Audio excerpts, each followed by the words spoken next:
Casters are one of the world's most commonly used mechanical parts that people use every single day without even knowing it. If you're sitting in an office chair, then you've got casters right underneath you. Not much lumbar support. Until I was a couple years into my engineering career, I had no idea what these parts were called, and casters quite literally keep the world moving. From moving entire buildings to pallet racks and warehouses to equipment in factories to even the Black Ops 2 yacht. And no, the types of casters that I'm talking about are not news broadcasters or spellcasters. The Demogorgon! Will, your action! I don't know. Fireball! They'd have to roll a 13 or higher. Too risky. Caster protection.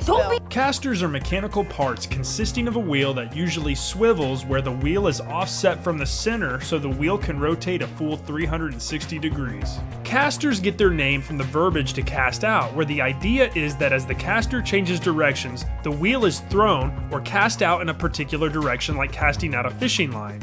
On a car, wheels are mounted on either end of an axle, where from a top-down view, the front steering wheels can only rotate 35 to 40 degrees, depending on the make and model. Okay. Not gonna make this one. When it comes to forklifts, which usually have rear wheel steering, the wheels can rotate up to about 90 degrees, which improves maneuverability getting around corners or moving through narrow spaces. Whoa, whoa, whoa! We'll get somebody to clean that up. We're the ones that gotta clean that up. But with casters, you have the best maneuverability overall, where the wheels can smoothly rotate a full 360 degrees. Since the wheels on a car are limited on how much they can turn when you're backing up out of a parking space in a narrow parking lot, where maybe you have some big pickup trucks, you might have to put the car back in drive to move forward, and then put the car back in reverse to back up before being able to drive off. Are you familiar with the gear shift? You mean the Prindle? The what? The Prindle. Are you referring to the shift lever that says PRNDL? I meant a child's Mosby. I know how to spell Prindle. It is not something you spell. It is a gear shift. The letters stand for park, reverse, neutral, drive, and low. On swivel casters, you'll also notice that the center of the wheel or axle is not located directly under the center kingpin, but instead the wheel's position is offset, allowing the wheel to easily rotate or swivel. Of course, the other type of caster, the rigid caster, has the center of the wheel located directly under the kingpin, so it does not rotate. Shopping carts have a combination of both types of casters, the swivel and rigid types, where the front of the shopping cart has swivel casters and the back has rigid casters. Grocery stores opt for this wheel configuration because even though a design with 4 swivel casters would offer more maneuverability, it would be much more challenging to control as you push it around the store.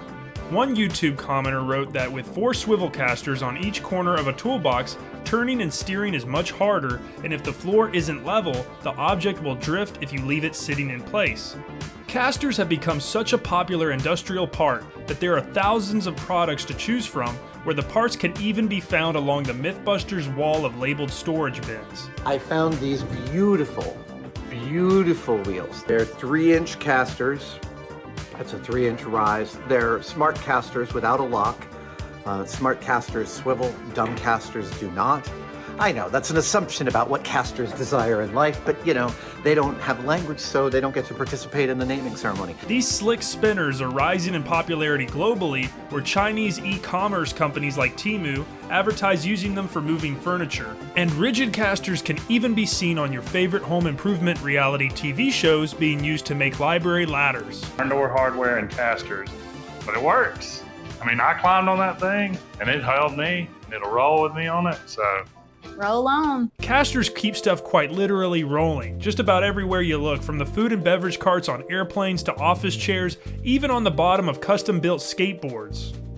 Even at shipyards and docks, you can find some of the largest casters, which use polyurethane wheels to move 66,000-pound shipping containers. On hospital beds, where in the US there are currently 920,000 beds ready for incoming patients, you have soft neoprene rubber casters, many of which are made by Hillrom. Hey, Doc. Look, I was just on the internet reading about foot surgery, and I wanted to ask you a couple questions. Yes? But overall, the market size for casters, or total number of sales across the globe, was estimated to be between 6.5 to 9 billion in 2023. The sweet smell of an all-day sucker. So given the market demand to roll people and products around inside of small spaces, I wondered who invented casters and where did they originate from. If you look at Google Trends, you'll notice the search term wheel is much more popular than caster, but the search term caster wheel or even swivel caster is on the rise, showing that the terminology is becoming more common. But still, how have casters become so common over the years that many of us, engineers included, have just overlooked their existence? As I explored the house in search of these treasures, I realized casters are on everything from my toolbox to even the grill. Do I smoke meat? Smoking meat. Smoking these meat. I'm the meat chef. I want my baby back ribs. Yeah, that's baby back. I want my baby back. So, to keep this show rolling in the right direction, let's take a minute to put on our casters and rewind this video back to the very beginning, the invention of the wheel. I'm not finished. Yeah, it's rewind time.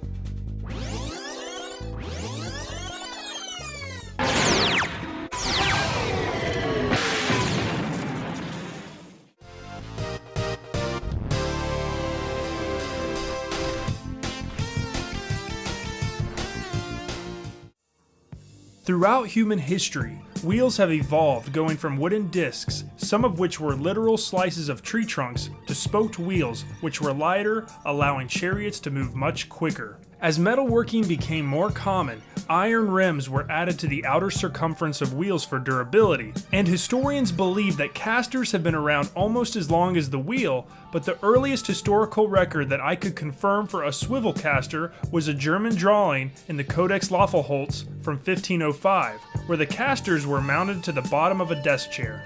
As the American economy grew during the Industrial Revolution of the early 1800s, materials needed to be moved through the supply chain quicker to keep up with the shift in consumer demands, where in the 1700s, most household goods were made at home or purchased locally. As textile mills grew alongside rivers, water wheels were used to increase factory output, where water wheels would physically turn a drive shaft and series of gears that would power the equipment of the entire factory. And one of the great things about having a fully dynamic game engine is all of this just works. I'm not kidding. As consumer demand for textile products increased, the need to improve the efficiency of material handling within the factories became more and more significant. The two-wheeled hand truck or dolly had to be loaded and unloaded by hand to transport materials, but used a mechanical winch with a hand crank to lift the loads as high as 5 feet. Four-wheeled carts with rigid casters were also common and often seen on railroad tracks moving raw materials and finished product. In 1876, David Fisher created a patent that improved casters, where a spindle was added to the top of the threaded rod, which had a bow diameter and split running down from the top, which would firmly hold the caster in the feet of furniture when installed. At the turn of the century in the early 1900s, companies recognized that manually pushing carts required too much labor and continued to innovate, creating the first battery-powered luggage carts at the Altoona train station in Pennsylvania. Goodyear and Firestone made the first rubber tires with compressed air using natural rubber sourced from the rubber trees native to South America.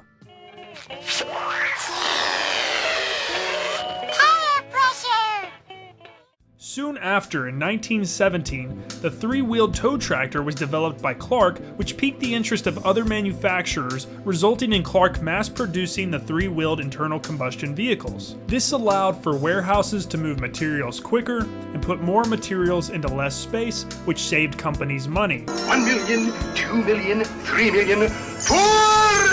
And in 1920, Seibert Chesnutt filed a US patent for an improvement to the swivel caster design, where he added a ball bearing to reduce friction on the rotation of the wheel when under a load. Of course, loading and unloading carts by hand to be pulled by tow tractors was not the most efficient, so in 1925, Howard Halliwell patented a design for the wooden pallet, and around the same time, hydraulic forklifts were popularized.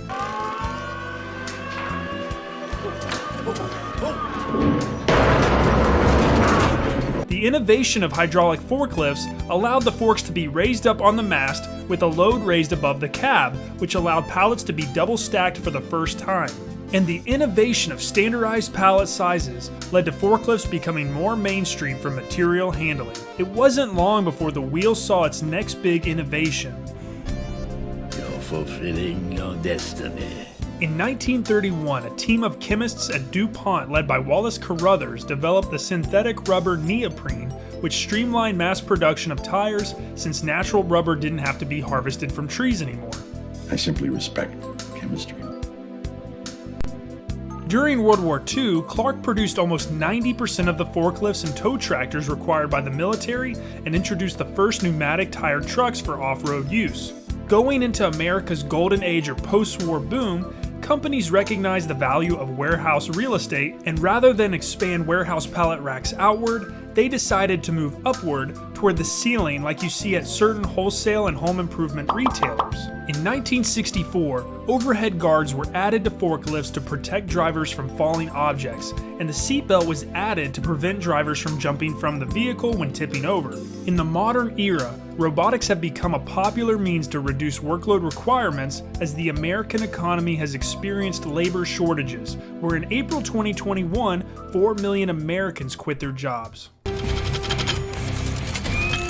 Rollers will be able to do everything better than us.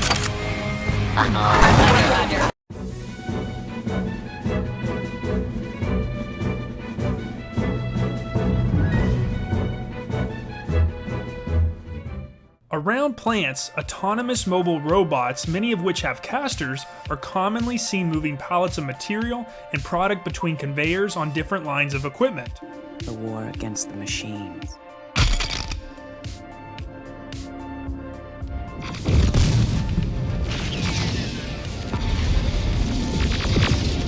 Air casters are used to move extremely heavy loads and consist of an air hose that runs to a plate with several small holes, which blow air into the floor, creating a film of air that floats objects like an air hockey table. So where is the future of the wheel and caster headed? Even with all these innovations to the wheel and material handling equipment over the centuries, you'd be surprised that there are still opportunities for further mechanical improvements. Omnidirectional wheels have rollers going around the circumference and allow for an object to move in any direction. When Omni wheels made a cameo on Mythbusters, they were seen on Grant's forklift, allowing the forklift to rotate in place or even move side to side. For environments that have extreme temperatures and pressures, such as the vacuum of space or surface of Mars, NASA has had to reinvent the wheel time and time again. NASA engineers have developed vehicle tires that are not the average rubber tire with compressed air, but instead are airless, since an air tire would explode in space. To replace the air, the inside of the tire has a spring coil or wire mesh that runs throughout the entire inner body of the tire. And aluminum is used to replace the rubber body, which would become brittle and shatter in the extreme cold of space. If you're a fan of Star Wars like I am, you'll notice that not many vehicles in the galaxy far, far away have wheels. And it's mostly because wheels have been around forever, and flying through space discovering new worlds sounds a lot cooler.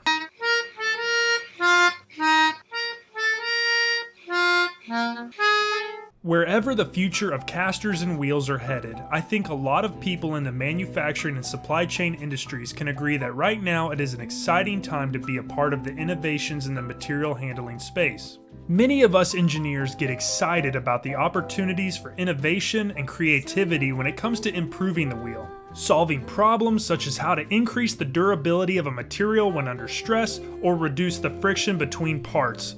For example, a company or government might ask, how would you design a wheel that could maintain traction going up the side of a slippery mud hill? The Mythbusters hypothesized that a square wheel might be able to mechanically grab onto the side of the hill and pull itself all the way up. But this design ended up being busted along with the myth. Well, there was this one country bumpkin who made it seem plausible.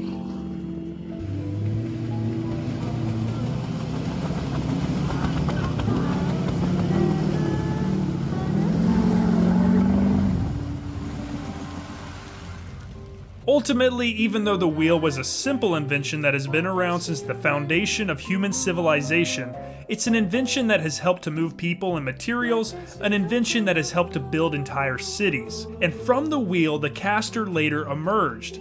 The caster just simply added the mechanic of rotating the wheel around a fixed point, which adds maneuverability to an object being moved around in smaller spaces, and thus the wheel became the key component of a caster. Casters are an invention that few have heard of and many have used. An invention that has helped many people to move many things. An invention that is right underneath me on my office chair so that I can lean back, relax with my coffee, knowing that the video has come to a close. No. Can you admit you're a monumental failure and there's not a vehicle on Earth I can't drive? I might See you're wrong. I might